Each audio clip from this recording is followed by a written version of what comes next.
So I want to welcome you guys into my client's kitchen. Their names are Maureen and Jonathan. They had this beautiful house with beautiful bones in this great part of downtown Toronto that had been done by a builder a few years before and just felt a little bit mansion-y, and they brought me in here to give it more of its original character and a little bit more of them in it.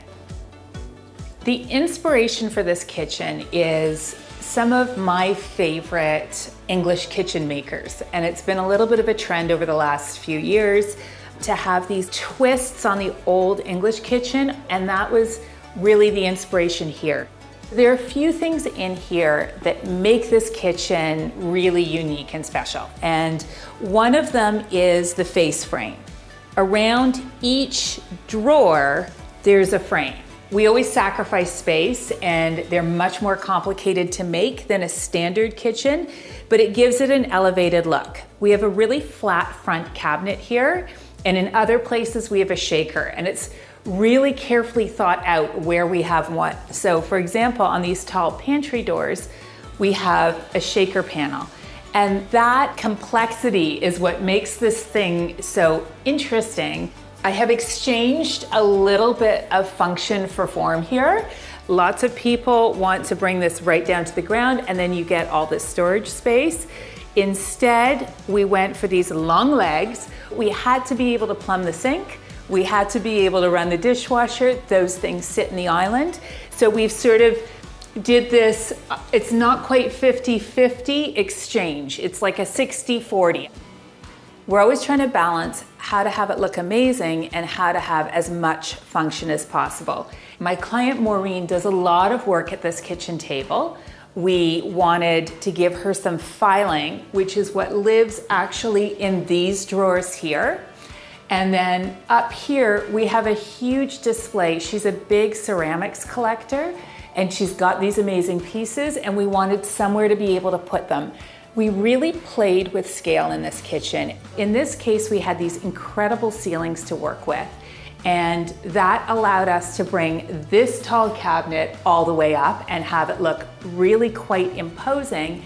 And then as a contradiction to it, we have nothing up here where we could have had uppers. These light fixtures were something that I've wanted to work with for a really, really long time, and I really wanted them to sing.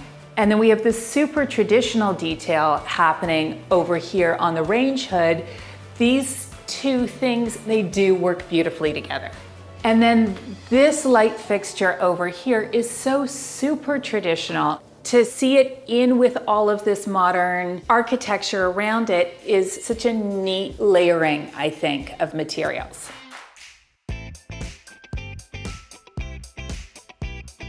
This is actually fairly new. It came super shiny out of the box about a couple months ago. And then the unlacquered brass develops this patina over time. You start to see like where people have touched it, the speckling, but I love how old world this feels. And then we've paired it with a lacquered brass pull, and it's hammered, which makes it look a little bit fancy, which I love. Calicut is a super traditional marble that we love to use in kitchens, but Maureen and Jonathan really didn't want to have to deal with that kind of maintenance. So our next look was towards a porcelain, which really does a great job of mimicking the marble. And we've married it with the Zellige tile on the background, and it looks a bit like Capiz to me. The movement in it, the way the light hits it, and by taking it up to the ceiling, we've really created a huge amount of drama with it. So we didn't really reinvent the wheel when we came into this family room, but it was just clunkier. The built-ins on either side of the fireplace looked a bit like faux French country. So we used this rich mouse's back, which is a Farrow Ball color, and we wrapped the baseboard around here so it feels very original to the house. We also redid their fireplace. We brought in this cast stone fireplace, which looks like you've seen it in an old house, and it looks quite modern in this application, so it's quiet. Maureen loves color, like she can really go there, And the volume of space in this room allowed for that. It allowed us to have 2 fuchsia sofas and not feel like you were being squashed by color.